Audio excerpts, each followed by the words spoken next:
never gets old. Coup. B. Part 1 of Meet the 2026 Spartans went so well that we're here for Part 2, Electric Boogaloo, the defense. But since the average tenure of these boys is less than 9 months, you'll have no clue if Plum just made up the name to make it seem like he knows who's on the team. You're listening to Can't Read, Can't Write.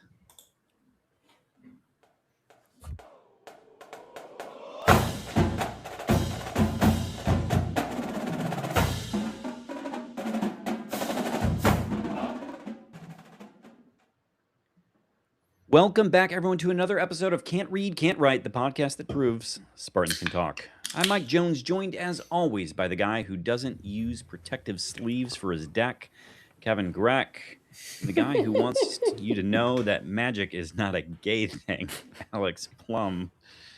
Established. Okay. No, I think Magic the Gathering is as cishet as it gets. Yes. That is, I think in those communities and those tournaments, very straight. Not a lot of activity happening with that straightness, but very straight. Turns out, I think that's right. Yeah, probably also a lot of opinions about women and they belong and all that stuff as well. But again, neither here nor there. Right. Nor anywhere. A lot of opinions shared by Mike Jones. Anyway, gentlemen, what was originally part of the cold open, Plum claimed he did listen to last week's episode. I think that's a lie. I think that's true. That's untrue. I think you're starting with a falsehood. Well, the great thing is we'll never know. We'll never know because I could say I had and you wouldn't believe me. And I could tell you the truth and say I hadn't, but you'll not know if that's true either. So no, we would know that was true. We would believe that. We suggested would probably happen over the course of the week that did not end up happening. There were Easter eggs, weren't there? Were there Easter eggs I was to find? Yeah. The Easter egg was we were going to have an AD hire. That hasn't happened. And I am interested kind of to know why. That'll be an interesting thing to find out, perhaps. Maybe it's because Couch was on vacation, and so they're just waiting for him to come back. Good. That's so generous of them to Very wait. believable. Yeah. All right. We, of course, want to thank everyone for listening. And if we could ask a small favor, please share the pod with Spartans in your life. Rate, review, and subscribe wherever you get podcasts. And, of course, follow us on Twitter and Instagram at Spartan_pod and on Blue Sky at SpartanPod. And, of course, you can email us, as some of you did this week, at can'tread.can'twrite1855@gmail.com if you want to hop in on our weekly Twitter questions. We get more questions now by email than we do by Twitter. That's an achievement, and I want to thank the listeners for that. Yep. I think it something to do with the fact that all of our engagement on Twitter and all of the content that we've produced has been about questions for about a year and a half now. So I don't think we've got a lot of reach over there anymore. The algorithm does not favor us. You know what, though? I'm proud of us, and by us, I mean me. Though, you know, honestly, when he turned that site into functionally a what's the word, like a micro video, micro videos, right? Like, because that's almost all Twitter content now is video based. Is it? Or it drives the most. It drives the most engagement. Or whatever you want to call it. Okay. Yeah. So, you know, it's just a less interesting site. It sure is. Unless you're into white supremacy, then that site is for you. Or anti-Semitism. Right. Dude, it is crazy how vile that place has gotten. Really? It was always like, it was always a very aggressive place, even in like non-white supremacist corners. And now it's just hatred of all kinds everywhere nonstop. It's as vile a place as I have ever been. Yeah. And that includes the home you grew up in. My God. Oh, that's true. I was thinking 4chan this whole time, but yes, it Close. also includes the home that I grew up in. That's right. Right. So we've got the defensive preview today, and then questions, and that's it. That's the outline. But I guess we're going to add a phantom bullet. Oh, so it should be a clean 2-hour episode, right? Yeah, Is it'll what we're be looking at? for sure good. Yeah. Well, we're gonna park Greg's question somewhere around why hasn't anything happened. But let's start in on the year 1 defense under Pat Fitzgerald, which is interesting because it's a year 3 defense under Joe Rossi, who was retained obviously as the defensive coordinator. But 62 of 111 players on the roster are new. And we've got 15 experienced defensive transfers who combined for starting 181 career games. And we talked about this last week. Plum will know that Pat Fitzgerald prioritized transfers who were experienced, who had meaningful playing time, even if it was a lower level, ideally winning playing time. Just by way of other coaches, Max Bulla, obviously co-DC and linebackers coach.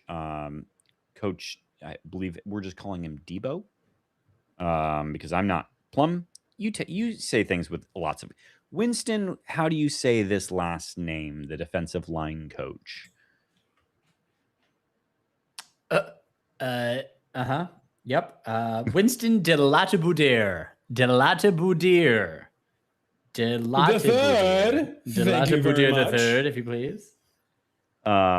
Max Bulla and Coach Debo are the 2 highest paid position coaches on the team, which Claude apparently thinks is good Plum material. Don't know what that means. Thanks, Claude. Someone's got to tune their model. Greg, you were concerned deeply about last year's stats. Do you want to run through them really quick? Well, I think really what it is I wanted to make sure that we started hating ourselves as much as possible. I thought if we dug the deepest hole we possibly could, then it could only improve from there, right? Some of them are just truly atrocious too. Almost 30 points allowed per game. That was like 15th in conference. Almost 400 yards per game. That was almost 6 yards per play that was given up.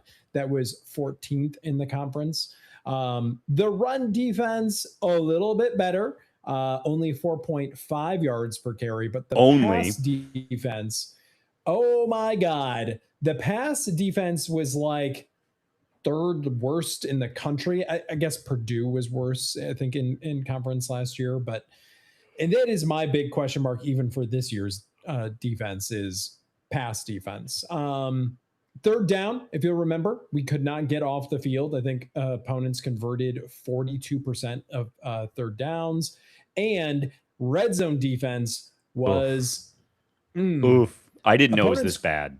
Opponents scored on 41 of 48 trips. Can you imagine the embarrassment of those other 7 trips? We should go find and name and shame who those were and what happened in those circumstances, because embarrassing for them.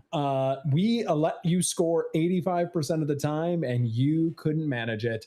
Also, the ends couldn't get home. There were only 22 sacks all season. Wasn't there a time where we were like 5 games without a sack or something like that?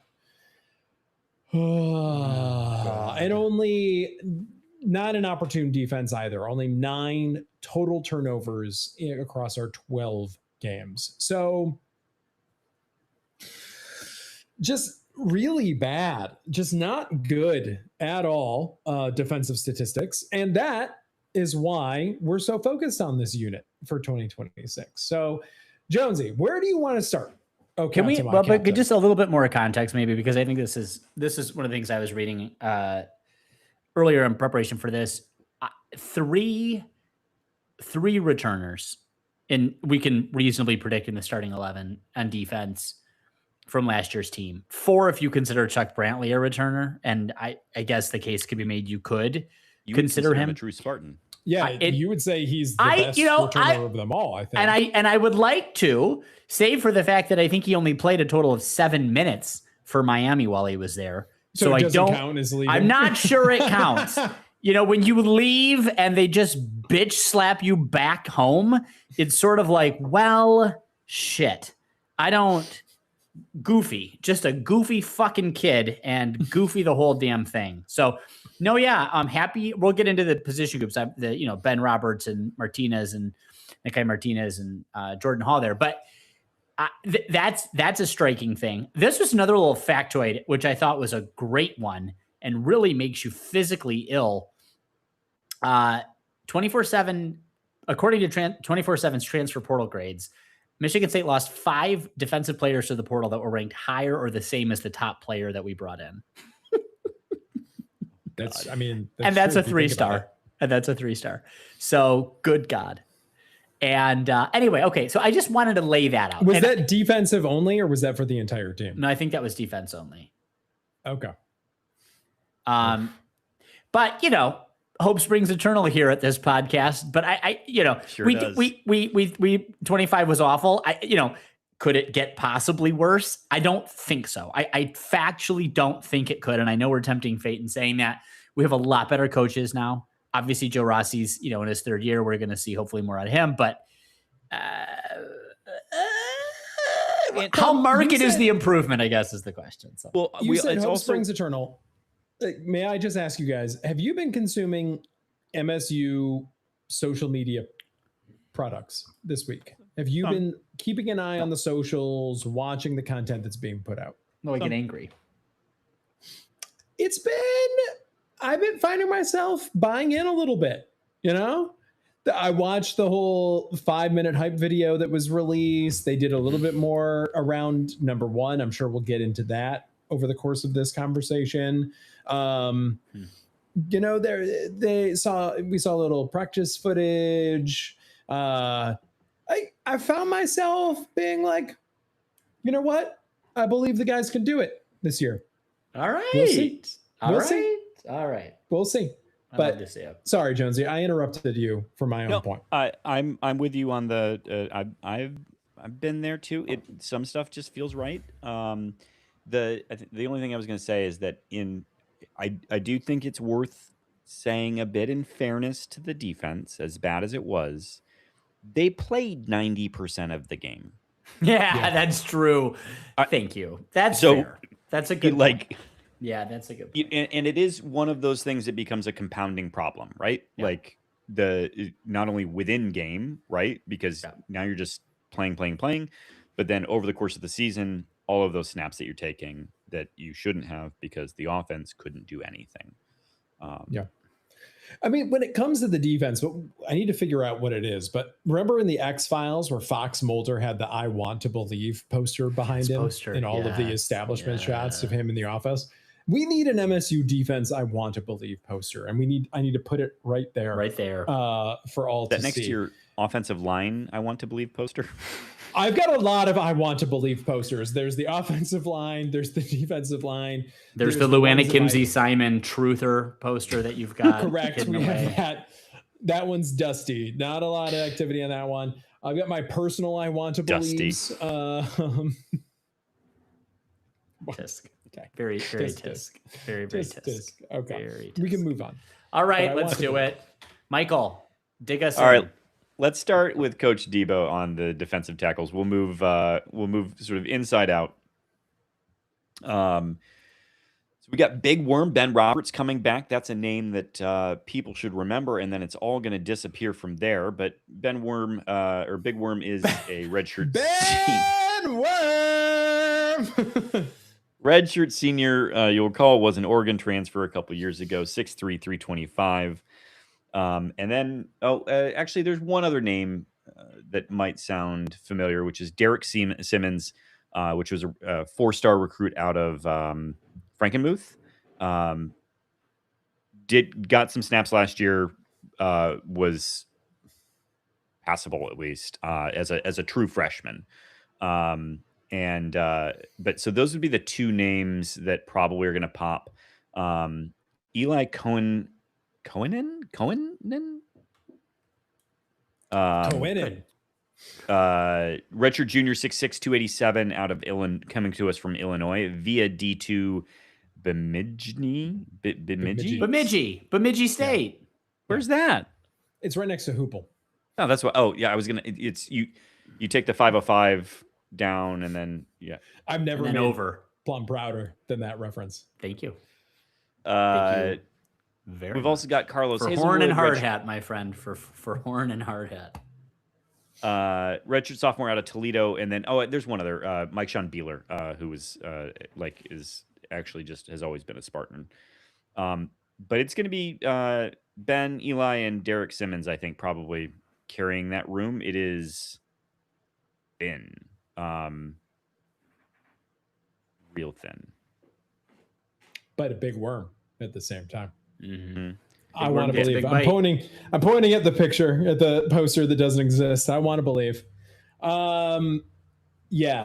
I wonder how much. I don't. It doesn't matter. Doesn't matter. Speaking of the transfers and the up transfers, Van Sumeren gone to USC. Fuck him.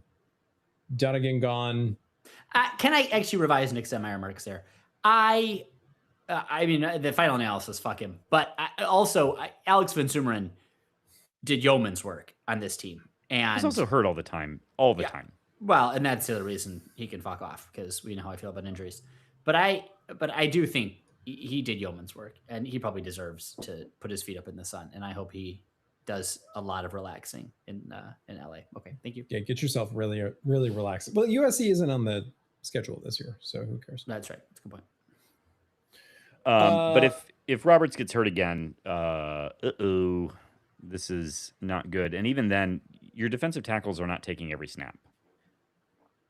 You know, you need extras. So I suspect we're going to be seeing some names out there that we haven't really even talked about.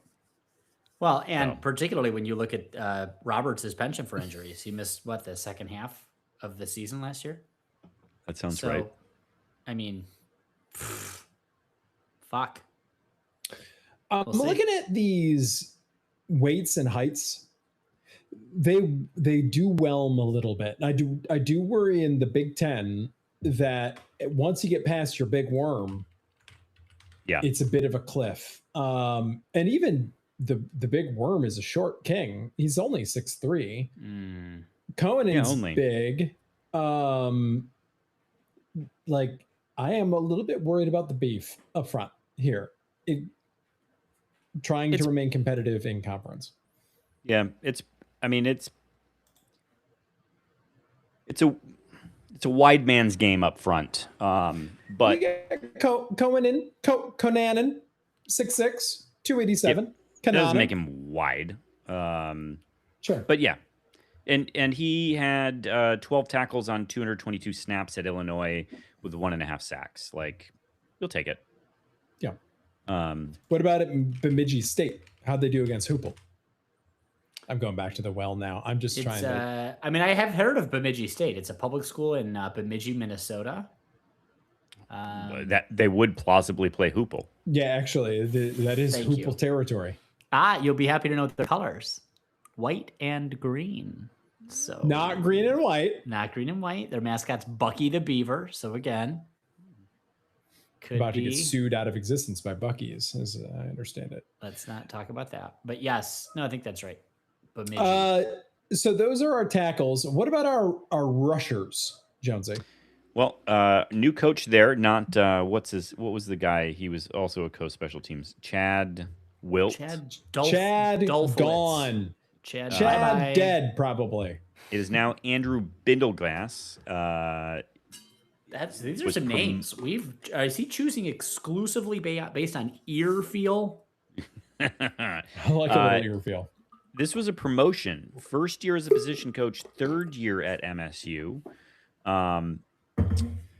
We've got Kenny Soares, fifth year, coming from NC State, and is the recipient of the team vote for the number 1 jersey. And related to that, also from Northwestern. That That's a critical part, I think, from in addition to being from NC State. So That's true. he's a Fitzpatrick guy. And the question that I would pose to the chat here is this program guy? Is this coach guy? Are those the same things? How does the transfer come in here? I understand that it's a complete regime change, but how does the transfer come in here when, like a Jordan Hall has been here the whole time? I'm not trying to stir the pot. I'm trying to add, we're just asking questions out here. We're just asking questions. How do you guys feel about this? Kenny seems like a very nice guy from all the social media stuff, of course. Comes in year one, used to be with Fitz, gets this honor. What do you think? I think it says everything about the shallowness of the program. And I say shallowness as just as the opposite of depth, not as a sort of indictment on their character judgment. He seems like a very good person who, in some reference here, Rossi tells a story about them all having a big cookout and the kid played cornhole like it was life or death. We did the same thing at Jonesy's 40th. No one was writing stories about me. You did laugh at the way I have my wind up. That was deeply insensitive and, let's just be honest, homophobic. But you know what? I was also laughing at those sandals that you were wearing. What were those sandals? Someone spent maybe too much time in Detroit. What sandals were they? Which ones? They were the woven ones that looked like you should be running the grill. Wait, my Horaces? Were they my Huaraches? They were my Yes, Horaces. thank you. You can't play cornhole in the Huaraches. You're not doing anything. Even something as low impact as cornhole. Not going to be aided by the Huaraches. Well, I don't know that they were. I can't even remember if I won or not. Anyway, this is what my point was about Soares. I think we know that you didn't because I did all the winning at cornhole. Oh no, that was beer pong. That was the pong. That was the pong. Yeah, I think I actually did win the cornhole. At any rate, Soares. So, yeah, I mean, that says something. I guess the other thing it says is maybe these guys are congealing and do something that could be considered a team. That's maybe the upside to this. If they're giving the number one jersey to a guy who's brand new, this is maybe the team acknowledging that tenure doesn't mean shit. This is we've fully crossed the Rubicon. We're in a new world. Every year is a new surprise dynamic. There is no institutional memory. We're all just creating it from scratch, and everyone has an opportunity to succeed. Okay. I would take that. I hate it, but I'll take it. What about, again, I want to believe, I'm pointing at it over here. What about, there is truly a new culture here at MSU. That culture reflects its head coach, and a guy that initially committed to and played for that head coach is the best representation of that culture and may give us an indication of the type of player that is interested in joining the team in the long run. Is that a generous interpretation of this event, or is there something to that? I think there's at minimum that he's taken an open book exam while everyone else is not, right? Like, he had years of experience to know the kinds of values that Pat Fitzgerald taught and preached. And so, like, I appreciate that it was peer voted on, right? But like, wow. But it's, it's still like as little as like understanding where to be in a practice. There's just, and you assume he's bringing other people along with him in that whole process, but that it's a way that he gets to connect with other people. You can be a try-hard guy and someone who like is a fully capable leader when you have that background and experience. Two things, I think. One question, I guess, on Soares particularly, and I don't know what brought him here, apart from, I assume, money. I mean, and then he knew Pat, but he had what seems to be a pretty decent season with the Wolfpack. Yeah. And it looks like he was more of a linebacker, I believe. Well, and the injuries had pushed him inward from the edge, right? Which is what he'd been recruited for. But it looks like our staff's evaluation of him as an edge is one who still needs development as a pass rusher. So there's still some questions on I mean, so they've got him at the edge here. Is he actually going to stay there after a good year in the middle linebacker?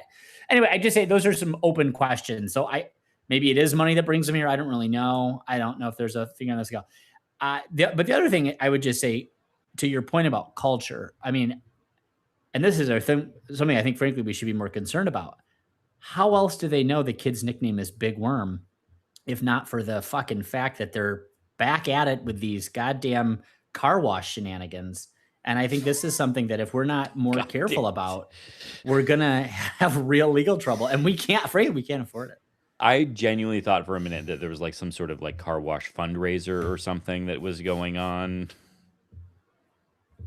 It took Also, a second. Big Worm, I believe, goes back previous MSU coaching staffs. So it's been the culture the whole time then. Got to have the Big Worm. And he was also that at Oregon. So maybe he is. Maybe it's just facts or facts. Big Worm. Yeah. Cool. Other people, I also don't know how I feel about it being a non-wide receiver. What do you mean? There. Oh, the like number one is not a wide receiver, is what you're saying? Yeah. I don't know. This means a lot to you. Who is our last hyper-productive number one wide receiver? The chat is going to own me on this question and just annihilate me. But Jaden Reed was 11, wasn't he? Yeah, he was 11. That's 2 2 ones. That's 2 ones. Yeah. You're right. Because I was like, we let someone else wear it, though. Yeah, guys have worn the number one. No one did after Charles Rogers for a long time, right? I don't think we formally retired the number, so there was nothing stopping anyone from being the number one. D'Antonio didn't like there being a number one. I think that is the story of that time. But Mel Tucker sure does not care. Like if you want to commit here and be the number one, he's all for it. Yep. Yeah. Well, anyway, we've got Anula Lafayette, redshirt sophomore, 6'2", 240, who was how much of our production from last year? Beelards corrected us in the chat. Thank you, chat. Reed was 1, not 2 ones. A single one. 1-1. So there you go. Lafayette had 2 of our 22 sacks last year, and will be a redshirt sophomore, 6'2", 240. Isaac Smith, who I don't know played much last year, but was on the team last year, is in his 6th year. Trey Lyle, redshirt sophomore, coming out of SEMO, which I am assuming is Southeast Missouri, but could be wrong. SEMO. We got Kai Burnett, Leonard Ayew, who moved from linebacker in camp, and then a whole bunch of also Rans. So you want a whole bunch of also Rans? Oh my God, kill me! I'm tearing down the "I want to believe" poster. Oh my God, you can't say it like that. Oh Jesus, fuck! A whole bunch of also Rans. I'm sorry. We've got Jackson Wilson, former tight end, and Aiden Bowl from Winona State. I was just about to switch to a non-alcoholic beverage. That's not going to work anymore. That won't work. Try again. On the other side, we've got Keenis Thompson, redshirt senior, 6'3", 266 from Weber State. Cal Thrush, returning redshirt freshman, 6'5", 263. And Burnett can switch over and play the other side as a redshirt sophomore. Thompson in 9 games, 9 starts at Weber State in 25, 4 sacks, 7 tackles for a loss, including 1.5 sacks against Arizona. Career at Weber State, 80 tackles, 12.5 for a loss, 7 sacks over 3 years. Also had a UCF redshirt year. So he's at least played some Power 4. And yes, UCF is a Power 4 now. It is. It is. Put some respect on UCF's name. Okay, so we said the thing before about the number of sacks. I believe 22 all year. Jonesy, more or fewer sacks this year? 22 is the basement. I'm pointing at my poster right now. Give me something. Put the poster back up. Back in Hopeful here. The thing is, we play a better non-conference power opponent by a lot. There's no way we hit that number. Right? Like, okay. I mean, come on. Like this, I can't stay on this energy with you, Mike Jones. Okay, but just say no, and then we move on. Winona State. Okay, we're just saying no, and then we're moving on. And now we're not doing the defensive backs or the safeties because I can't handle that anymore. I actually think that gets better. Linebackers, and then you think it gets better with the defensive backs? We don't know those people at all. Yeah. No. Chuck Brantley, who couldn't sniff the field in Miami. We got Trey Bell coming out of Iowa State. We got Tyron Chappell coming out of Houston Christian. I need a palate cleanser. Give me the linebackers. Let's talk about this. Let's go. All right. This is easily the best. We got Max Bulla coming back home. Literally has Spartan pride tatted on the biceps. And zero coaching experience. Great. He's been coaching at Alabama and Notre Dame. Not really, though. Not. He's been like he's been like a grad assistant. No, he was the linebackers coach at Notre Dame. He was a position coach at Notre Dame. That's all right. Agree to disagree. Move on. You've not heard it both ways either. All right, so our middle linebacker is never seen someone go so far out of their way to put their what's the name of your sandal? To put their my Horace right up my own ass. Horaces were straight in it. That's right. Just doing everything you can to ruin those Horaces. Stepping in it. All right, continue, Jonesy. We know we got Jordan Hall starting. Behind him is Deion Crawford and maybe Adam Shaw, freshman, who apparently has had a really good summer in the weight room. At the outside, the Will spot anyway, Will and outside the linebacker, we got Caleb Wheatland, Deion Crawford, and Brady Pretzlaff. Though I think Pretzlaff might actually slot in behind Jordan Hall if Hall got hurt for some reason. Well, he did like 3 games last year or something like that. Yeah. Hall, with 88 tackles, was 11th in the Big Ten in the regular season for total tackles. 4.5 tackles for loss, 2.5 sacks, 3 forced fumbles, 1 interception. Was honorable mention All Big Ten last year. That 88 tackles last year is of 179 career tackles at Michigan State University. So last year was pretty productive. Preseason first team All Big Ten per Phil Steele this year, and named to the Butkus Award watch list. And he's our Butkus guy. Warfel Trophy watch list as well. Yeah, I mean, this is, if ever, I think in this particular moment, it's really important that Jordan Hall is here because he needs to be an extension of Joe Rossi in so many ways. Well, they talked a lot about this during media days, the importance of the scheme being set and this not changing, and it's just reinforcing the scheme. And also having guys that know the scheme that can teach the new guys the scheme instead of everyone's learning it. Because I think there was a little like a little joke about how Jordan Hall knows the scheme better than the coaches, in fact. And you can't even make those jokes. You can't even get close to I want to believe if you don't have it for several years. So this is, if you want to feel good, listener, about the defense, this is where you anchor yourself until Brady Pretzlaff goes out again after 15 minutes and Jordan Hall gets carted off the field, and then it's just done at that point. You can turn the TV off. If they get injured, you play them.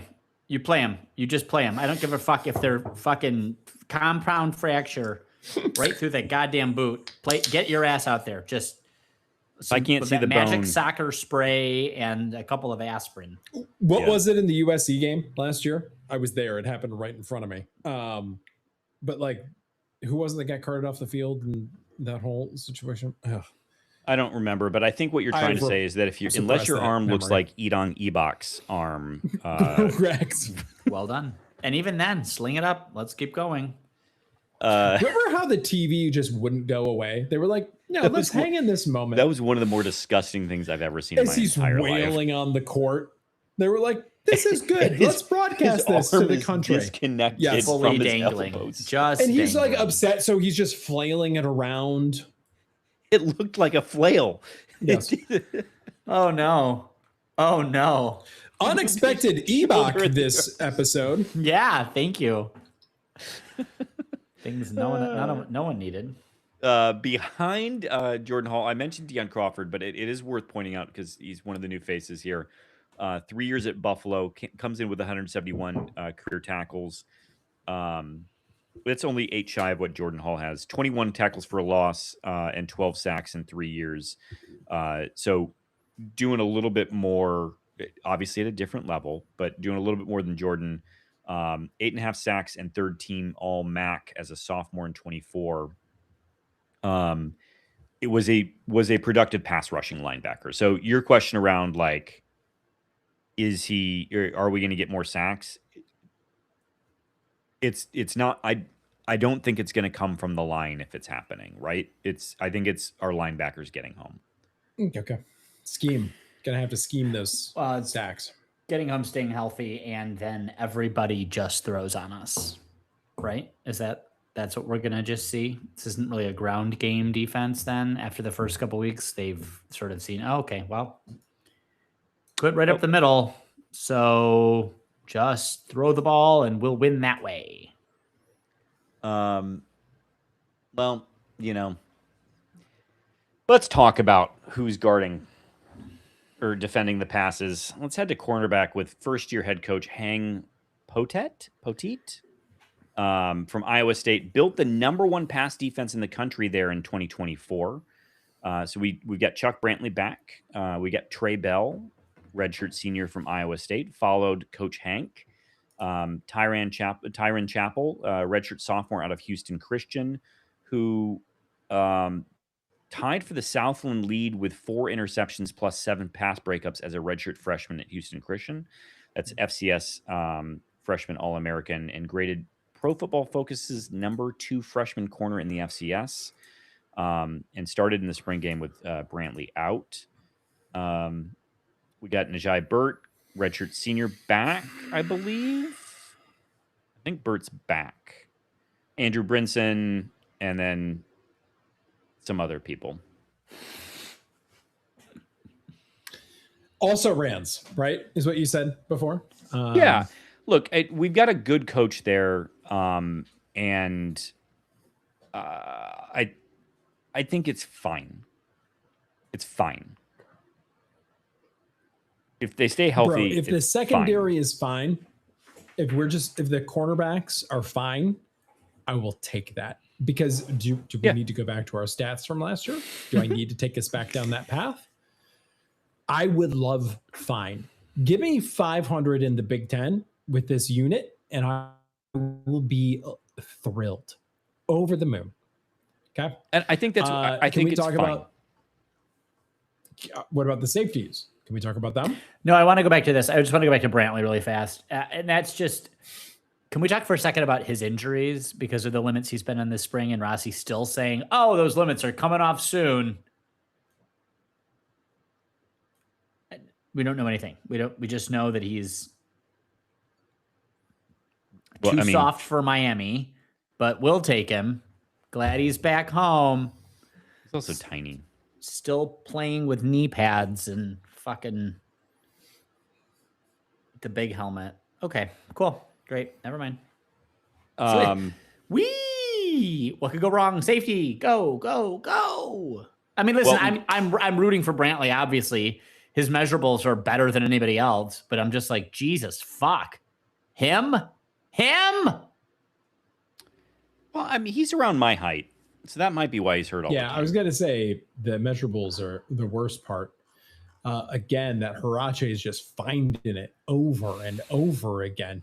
Just you hate the Harache. This is objectively problematic. Brantley, pinning our hopes on Chuck Brantley is inherently problematic. This is not portend good things for the secondary. I don't know that we are, because what's his name? Coach brought Trey Bell over from Iowa State. So presumably that means coach likes that dude, right? If you were going to move from your current employer to a new one, who you taking with you? The garbage employees? Well, okay. I don't know. Yeah, no, okay. That's true. You're right. I'm not. So, right?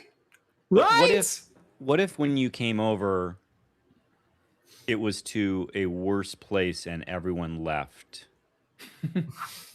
And you just needed dependable people to say yes to you. Yeah, you just needed a beating heart, basically.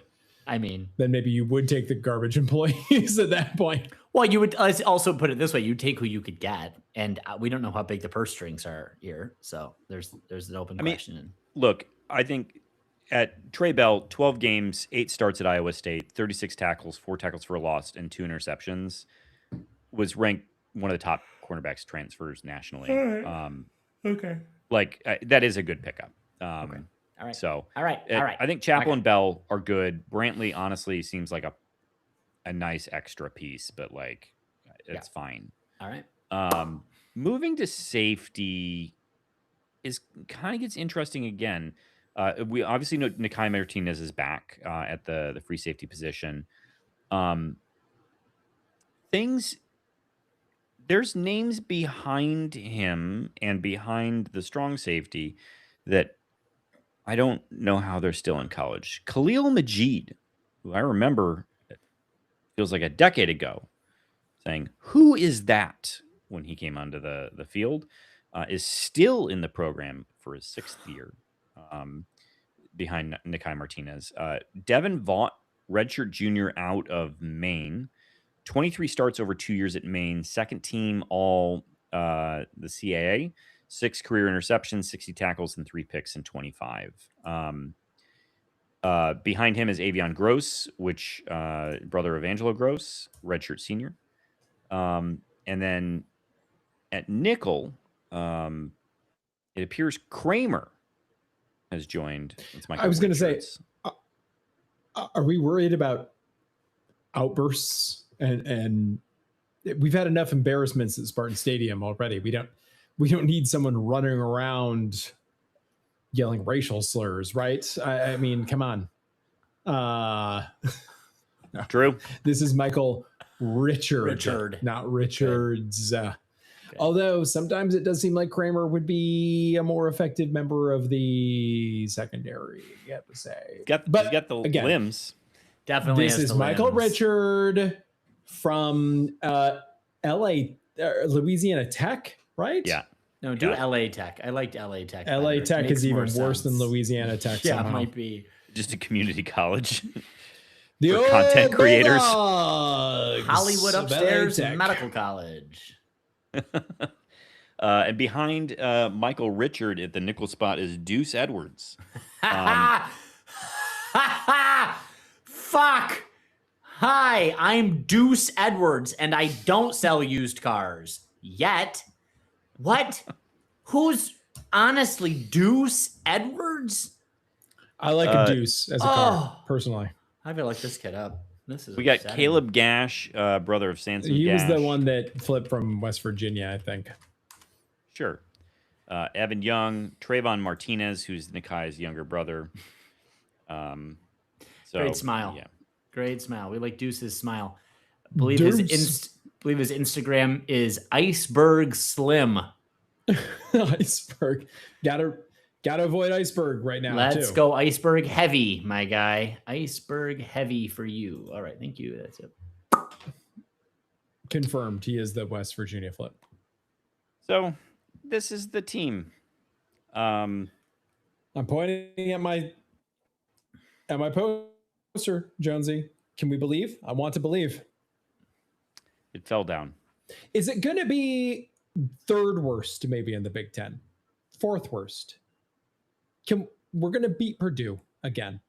Do we want to talk about Purdue's AD and the statements that he made this week about Indiana? We could do Forks that down. off Grand River. Forks down. We're with him anyway. Everyone's giving him all this guff. We're with him. We're Purdue AD truthers on this podcast. Can I just point at the thing that doesn't exist, and you just tell me that it's going to be better than last year? Just tell me. Yeah, Mike Jones. I love your framing though, because it would be really nice from one day to instead be describing ourselves as something worst to something best at some point in time. Oh, I like that. We're the sixth best. That would feel great to hear. Well, I mean, we could have the best turnaround. This could be the most improved team nationally. Yeah. Well, I would say, Jonesy, Or the Big last Ten. year's pass defense was 17th best in the Big Ten. Is that good? It's not. 17th best. Does that sound better or worse than second from last? It does sound better. Okay. If you don't know how many teams are in the Big Ten. That right. conference has got 600 teams now, right? If someone's like, wait, there's 10 schools in your 17? Carry the one. So overall, though, I'm pointing again at my poster that doesn't exist. Where are we? What do you think? How do you feel about this? Plum? Chat, give me a reason to believe. All right, yeah. We You're out got there. people. I We see got you people. guys. Yeah, drop in the chat why Greg should believe. In the meantime, Greg and I believed last week that there would be an announcement this week, and there is not. Greg, next to your dusty Luana K. Simon poster, you've got your tinfoil hat. Could you grab that and then begin talking? So last week we talked about poaching Western's athletic director, and that has not taken place. And it was basically accepted that that would happen. So there are a couple tinfoil hat things. One is that he does have a substantial buyout. He had a good year. He negotiated a good contract that included, as Western should, a buyout that would be more, I believe, than what we got paid by Kentucky for J-Bat. So you'd have to put the money together for that. Yes. Plum's just like jaw agape. Yes. I mean, good on Western. Failure of leadership at every But you know what? This goes to prove the point I made 2 weeks ago that Kevin Guskowitz is neutered and useless. He is little better than ineffectual. Continue. Well, it gets also, I want to take down Jonesy on this. That was like, oh, I you know what? Let the lawyers do it. This sounds pretty good, actually. We like it. We like Feckless. it Feckless. in the long run. Yes, feckless is right. And you, Plum, brought up the point of who knows what these guys are making? Who knows what the funds are? As we established last week, he is doing a great job at Western to raise funds. In fact, they're putting together something in downtown Kalamazoo that I would say exceeds anything that we have here on campus. Jesus Christ. So it's just the fact of the matter. It's a very nice new building at $500 million. I think we're struggling to put that kind of money into the football stadium. And I think that was a factor in why J-Bat left. And I think that might be a factor in why you might not want to come here as AD. So it can still happen. I'm not saying it won't. I'm saying that there are money challenges. We talked about Ishbia a couple weeks ago. Poor now. One of our biggest donors, his stock has plummeted this year, and he's really mismanaged the company, it seems. So, yeah, at the very boneheaded. least, he's got a lot going on. Yeah. And also all of his money is tied up with the Suns. So, dumbass. I don't really know. Surrounded by a confederacy of dunces. A dunce confederacy indeed. And not just here, but widely, generally. So I think all that is probably a factor in why maybe we hire this dude, maybe we can't get him. And if you can't hire Western Michigan's AD, Yeah, you're fucked. That does not look good. John that does not Palumbo. look good, Jensen Dolls. It's That you, does not John look P. good. So It's anyway, Mark Hollis at now defunct golf tournaments, just fucking stumping for himself. Absolutely humiliating. Utterly humiliating. talking about conversations with people over there that utterly did they humiliating. happen? My God, humiliating. Shut up, Mark. You're not All getting right. the job. Was there anything else, Michael Jones, that you wanted from this conversation, or can we move on from it? I think we can move on. I think you said everything that needs to be said. It may still wrap, but it's a fair call out. I mean, that person may be thinking, if I'm getting eyes from Michigan State, it may be trying to pull an old PJ Fleck. Just get your name on the list so someone else thinks you're desirable, and find a better situation. Plum, should we take on these social media questions? Yes, especially after the public chat invited us to go fuck ourselves. Well, they with just couldn't. respect They, to- they couldn't bring it up to tell Greg why he should believe, and I think I appreciate their truth telling or the absence of telling. Just the truthery of it all. The truthery. First up is Luke Allen, who asks, "Can we admit now, after your discussion last week and the decision regarding Kohler, that Izzo actually doesn't really care about winning another title? Can you and every other MSU pod come to terms with this finally?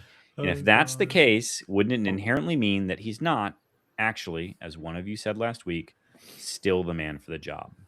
He's competitive, all right, but not about winning a natty. He's competitive about doing things his way and his way alone." I don't love the premise, but I have to agree with the last sentence. He's competitive about doing things his way and his way alone. And he has adjusted his way slowly, circumspectly. And I think we can often The say Titanic trying to avoid. You got it. Too slow to matter.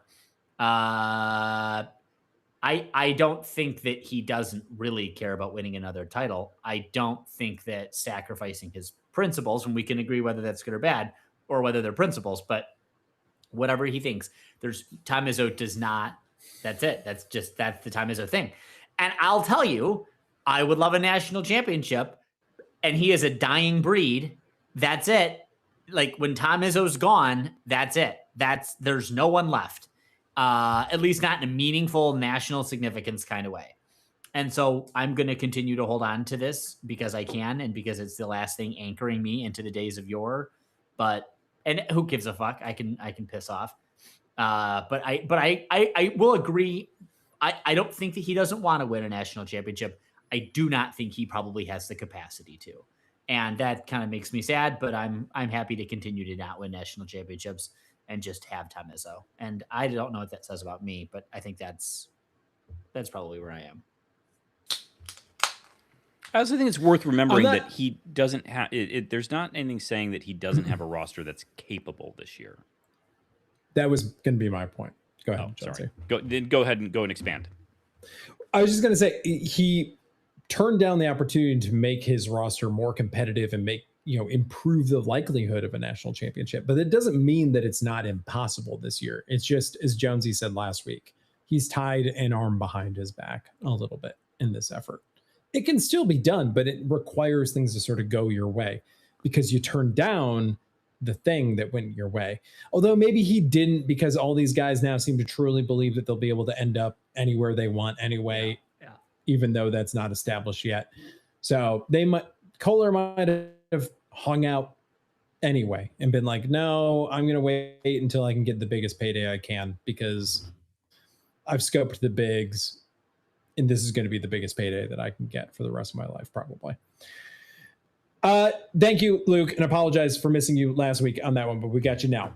Next from Thomas, how are Joe Rossi and Max Bulla going to decide on the sideline arrangement? Because as we established, co-DCs, will Rossi always be on the sideline? Will Bulla, or will they swap occasionally? I have a theory on this, but I'm curious. I don't think there's a world in which Max Bulla is not going up in the booth, and it's because he's a position coach. That was going to be what I was going to say. Yeah. Bulla will be on the field. Rossi will be up in the booth, and that will be the arrangement. I'd be curious to see if Rossi does a doozy and just comes down for the fourth quarter or something. He did at times last year to great effect, as we established. With I thought he was down for most of the whole game. Did he? Was it that he switched it up later in the season and he decided to start being on the field most of the game? Is that what it was? Yeah, I think I don't think he pulled the doozy. I think he just. I think he just switched to being on field all game. It is worth considering as it relates to going from being in the booth to being on the field. It's actually not easy to get to the field with our current setup.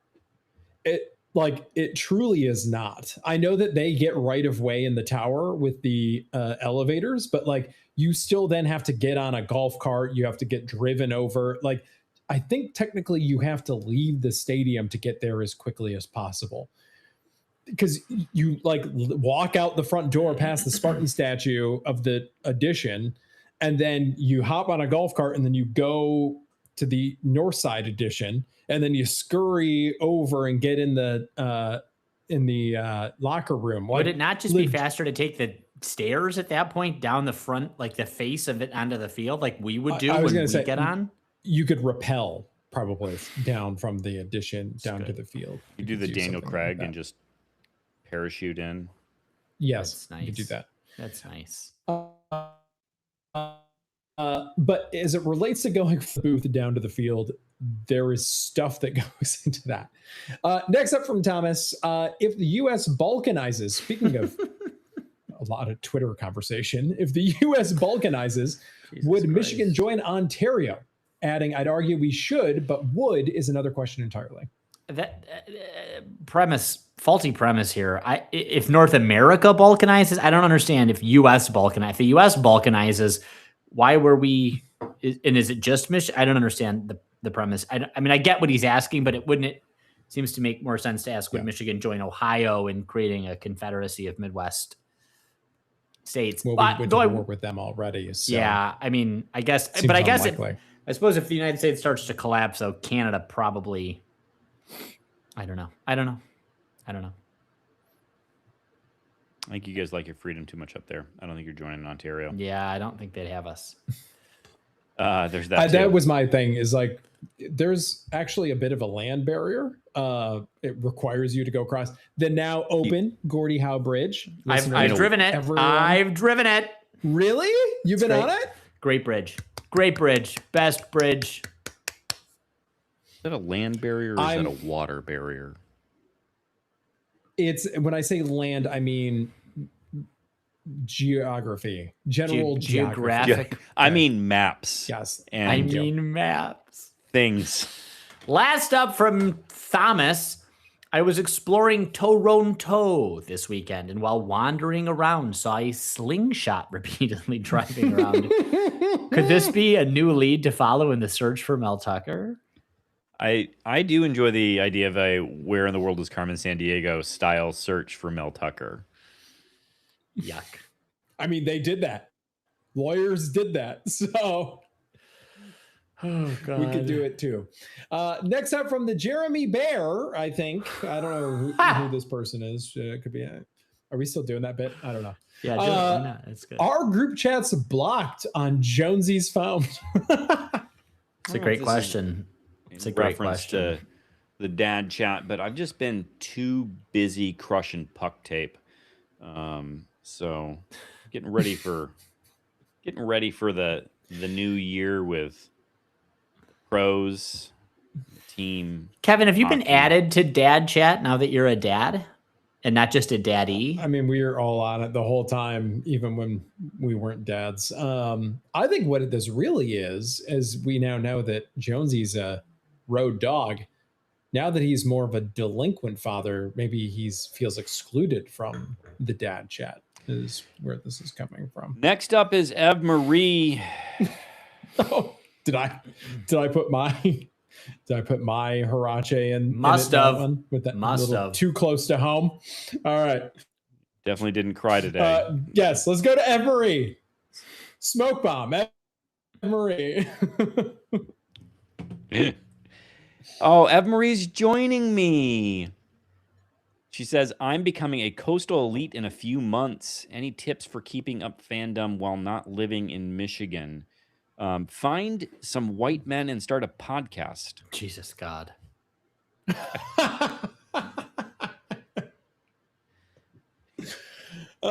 Plum, how did you do it when you were on the other side of the planet? Were there efforts that you put into this? What's the trick? Do you remember when you were in the Corps? I didn't. I had a lot of Michigan State clothing because I had just come from being a student, and I wore it all, but I had no possible way of following any of the goings on at Michigan State. Well, if you're going to be on the East Coast, Emory, or West Coast for that matter, I would tell you that like there are plenty of alumni groups that exist throughout the country, and that are active and have watch parties if you want to go to games. And I'm assuming you're also probably not talking just about Michigan State here. But I guess I would say like you'll be able to find that group somewhere and become a regular somewhere. That'd be my other thing. Alcoholism is your way through this. You just get to become a regular at a sports bar, and they will make sure that the game is on the TV. Have you guys been to alumni group events at bars for various games at times? Yeah. Sometimes they're a little weird, but most of the time they're actually a lot of fun, and I do recommend them. Often they're a little weird. Yeah, you don't want to talk. You don't want to get there too early. I think that's the real secret to avoiding the most cringe at these events. But you don't be there want to get so there. Early. I don't think you want to get there so late that like the game isn't like and no one's talking. Like if you want to, that's true. You don't want to get there so early that you're like the person who showed up there first. Right. But get there a little. Go a couple times. The first time you go, just don't be early. That's it. Like 5 minutes before kick. That's great. Make a friend, then go early to talk to your friend next time. Yeah, that's smart. Actually, that's the way you reconnect with that one person. Your circle slowly and with grows. Discretion expands. Yep. You're avoiding the weirdos. Next up, Beth. Kevin, if you could watch one game live again in person without knowing the outcome, which game would you choose? Could be any sport. Again is an interesting point. So you have to have seen it live the first time. If that is true, then I will go with the Wisconsin Hail Mary game. I would do that. Or I would go with with you for that, right? Were you? I think you're hallucinating that. We're talking about the Rocket play. Yeah. You were at the Rocket game? I feel like I really like it must have resonated so deeply that I've planted myself in my mental model there. Yeah. You've hallucinated yourself. I think there was like a whole stadium shot of the crowd that was taken at that game. We could zoom in on my seating section and see if you're also there, but you probably wouldn't be able to see you in the crowd, frankly, the way that you can zoom in. So that would be one, or the win against Ohio State in our second trip to the Big Ten championship game. That would be another one that I would take. Do you guys have anything in particular that you would? 2015 Big Ten tournament against Iowa, the final. You were there? Ooh, that's a good one. Oh, no, I guess I wasn't there. Did I have to be there in person? I took live to mean in person. No, watch one game live again. It says live again, and then it says in person, which means you had to have watched the game live, but you didn't necessarily have to be there in person. But you didn't have to be there live. Okay. Bro, I think I would take trouble with the snap. It's that or the Kenneth Walker. The problem is I didn't watch Trouble with the Snap live. I was refereeing a fucking soccer game. Brutal is right, dude. Brutal is fucking right. Trouble with the Snap, or the 2015 Iowa Big Ten championship game. It's a great game. Yeah, though I do think that's one of those weird games where that last drive was so much better appreciated on TV in a weird way. Like, that makes sense. Because you got to see how close, like what he did to get the ball over. I remember I was at Tavern on Broad in Philly. I was watching the game with my buddy Jared. It was packed. They were getting ready to it turns into a much it's gone now, but turned into a much livelier bar at night, like not a sports bar, and just cursing the entire time at the TV and going absolutely insane when LJ Scott. I'm like, no, fuck! We were in There was New York City. where Go ahead. dude puts the ball out and it worked. Yeah. It worked. Sorry. Yeah. And well, no, I mean, that's right. We had just finished seeing Hamilton on Broadway in New York and went across to this gay bar and I was like, turn on the game. And they did. To their credit, they turned on the game. They turned off whatever softcore porn was on. And my friend Jeremy, who played in Spartan Brass here behind us, was with me and another friend, and it was great. So yeah, happy for that. That would have been a good one. There's got to be a basketball game though. I mean, we did all choose football. I guess it's the recency bias. I would tell you what game. The Maryland was that the Big Ten championship? They're the big Maryland wasn't in. That was an Elite Eight or was Final in the Sweet 16. Sweet 16. That was the game that Kalen Lucas went down in. You're talking about the Draymond makes the pass to Corey Lucius. He hits the game winner. Draymond make the pass, or did Draymond duck? Oh, you're right. Draymond ducked, I think, underneath the pass that Corey Lucius grabbed and made the shot. Yeah, that would have been a good one. I would do the 05 Duke Elite Eight win that took us to the final. Oh yeah, that's smart, man. What about the I still remember where I was on that game. That was a great fucking game. Cash Goins. That's what I thought you were referencing. Yeah, what were you talking about? Yeah, could we do the 2020 National the Duke Championship? Game from 05? Yeah, the Duke game 05, the Elite Eight Duke game. Yes. That was one that I hallucinated live in my basement. Yes, correct. We could relive that.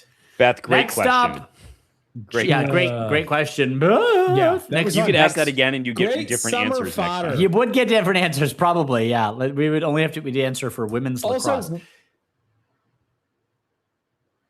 Go ahead.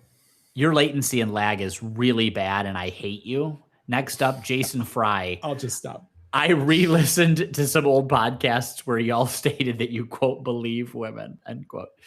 I slowed down the tape and enhanced the audio. Every time the phrase believe women was spoken, Jones would whisper, shouldn't be allowed in the legal professional, or don't belong in the workforce. He is not an ally. And what I like about this is that it's not a question. And I think that's the most important thing that listeners should take away to this fact as it is. And Kevin, maybe you want to speak to this, considering you really are the audio master for the podcast. Have you been complicit in hiding this?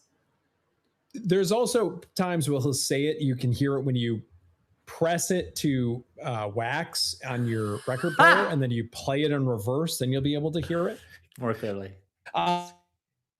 I don't know what made me think about this, but you guys all listened to the Pat McAfee record this week, right? Do we want to use this opportunity to talk about how great the Pat McAfee country record is? I don't know why. Wait, is that a thing? Did that happen? This statement from Jason Fry. Yes. No. It did, but here's they lined up all the jabronis from ESPN had to say something nice about it on social media. I think it was a contractual requirement for them. I just want to be very clear that, we all giggle and laugh at this, but if you want to play something backwards.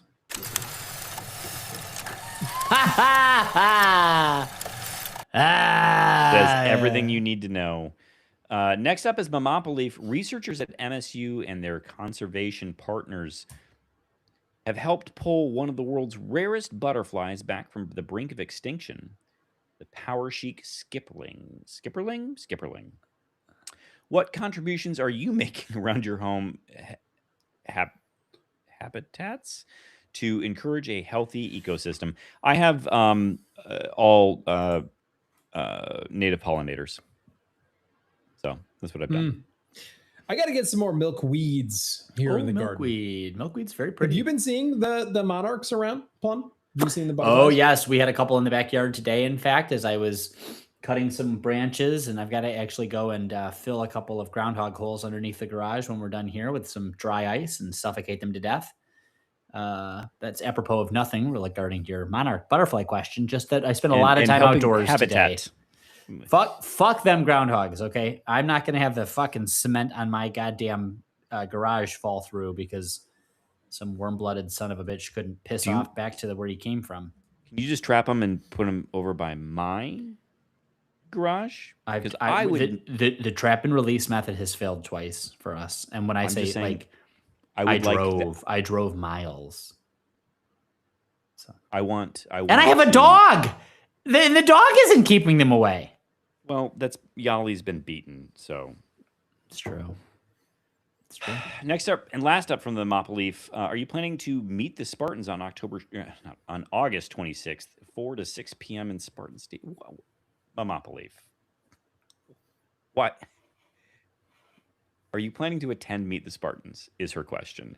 If so, what words of wisdom will you have for Coach Fitzgerald as you have? Isn't this like with him? Isn't this like an orientation day thing? Isn't this part of Welcome Week where like they fill it with all the students and it's like the rah rah shishkumba? Like what are we really doing? So you can take your kids. This is for children. Yes. So Plum will be there. I'll be there in a trench coat. And my can't write hat. Nope, please, nope. Fuck you, loser. That's what we're getting. Last up, the upper deck jerk guy, Michael. Nope. Kevin, how many yards does Cam Edwards run for this year? I don't know why he's giving you the reference on this. Yeah. So Greg filled it in ahead of time, buddy. Oh, I see. I'm sorry. We did a little research. We're a professional outfit over here, and now you've revealed our tricks to everyone. Listen. Magicians never are supposed to. I'll do but it it's live. fine. He did Magic. 1,200 last year, and he did 830 the year before that. So we're thinking about a certain trend: 150 carries, 200 carries. I don't know what we're really expecting for him. What would you be happy with, Michael Jones, given these numbers? You didn't. Hold on. What? I got to do some math real quick. Jesus God, I'll answer it. I just give me what 210 carries is pretty good. Yeah. Well, how many yards though? Though that has to go up by a proportional amount. I'll say 1,500.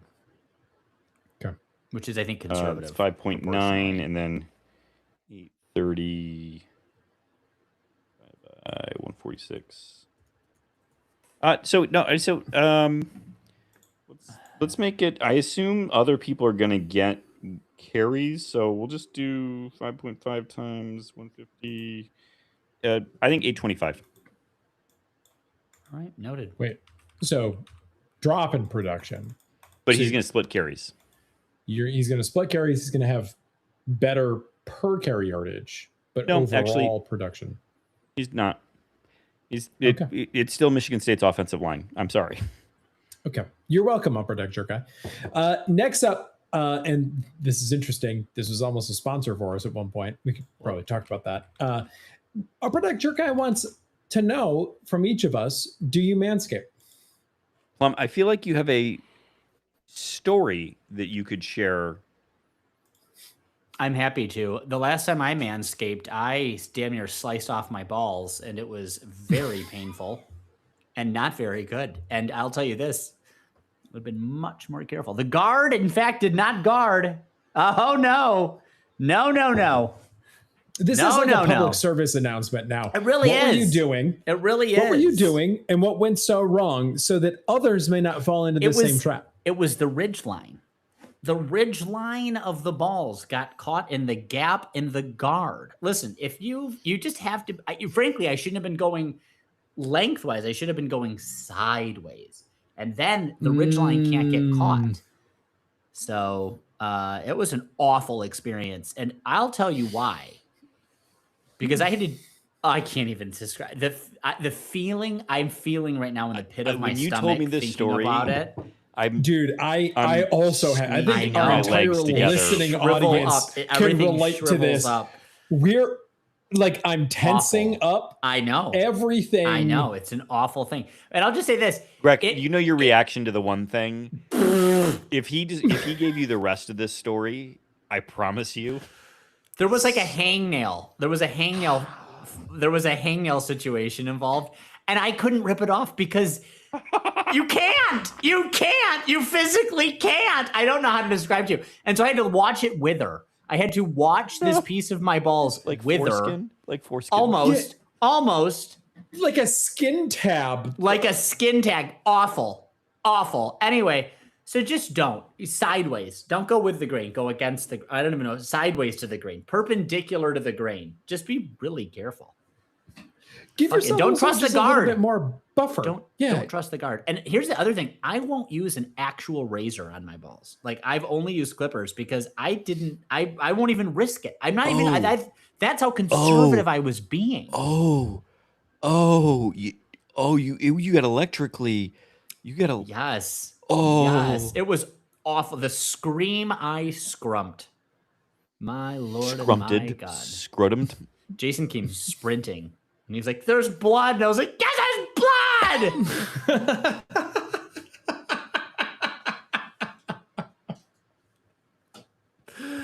Oh my God. My muscles are still tense. As a function of this now, I just braid my pubic hair. And so that's working just fine. Next up, listen, the abductor guy. The results are there. That's right. Thrilled to be talking balls now. What will Leslie Milivojevic's touchdown to interception rate be this year? The average tends to be 2 to 3-1. Good would be 3 to 4 to 1. Is it really that? Okay. If it's not 6 to 1, he's failed. Generally. Yeah, right. That's all right. Yeah. Okay. Yeah. I think it's gonna be good. I'm gonna put it in the 4. All right. 4 to 1 range. Okay. 4.9. That's my see for so much negativity. That's my positivity to end this. So, gentlemen, you got anything else before we get out of here? No. Thank you, Plum, for ruining my entire week with your story. I cannot believe that this is the first I'm hearing it. I'm sad I didn't take a picture. I'm just one. Oh no. You're sad you didn't take a picture? I might have. I'm gonna look. I'm gonna do some looking. I can't remember when. Nope. That's a problem. All right, we're out of here. Good night. Can't read, can't write. We Go have green. a general time frame that this happened. Go green. But my word. Go white. Go white. balls.